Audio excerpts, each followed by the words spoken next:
गांव में रोहित और सूरज दो जिगरी दोस्त रहा करते थे।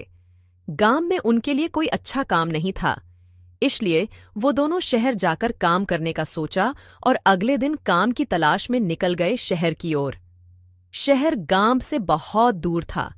कई घंटों चलने के बाद दोनों दोस्त एक पेड़ के नीचे आराम करने के लिए बैठे। किलोमीटर दूर है, लेकिन सूरज ने कहा, नहीं, शहर मात्र 2-3 किलोमीटर दूर है। इसी बात पे दोनों में बहस होने लगी। अचानक सूरज ने रोहित को जोर से एक चाटा मार दिया।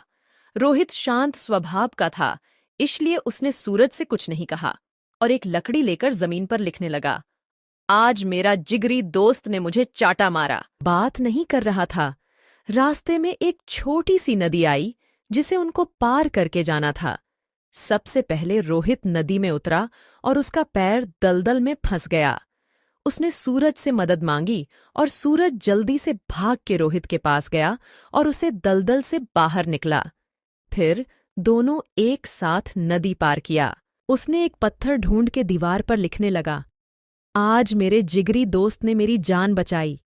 ये देखकर सूरज रोहित से कहने लगा, जब मैंने तुम्हें थप्पड़ मारा तो तुमने वहीं पर जमीन में उस बात को लिख दिया, और अपनी जान बचाने की बात तो तुम नदी के किनारे भी लिख सकते थे, तो इतनी दूर इस दीवार पर क्यों लिखा? कुछ भी अपने मन में जमा करके नहीं रखना चाहिए।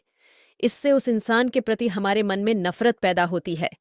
इसीलिए जब तुमने मुझे थप्पड़ मारा तो मैंने उसे जमीन पर लिख दिया, क्योंकि कुछ देर बाद हवा चलेगी और वो लिखावट मिट जाएगी। लेकिन किसी की मदद को कभी भूलना नहीं चाहिए, उसे हमेशा याद रखना चाहिए। इसीलिए मैंने तुम्हारी की हुई मदद को नदी को गले से लगा लिया। फिर दोनों हंसते हंसते एक साथ शहर की ओर जाने लगे।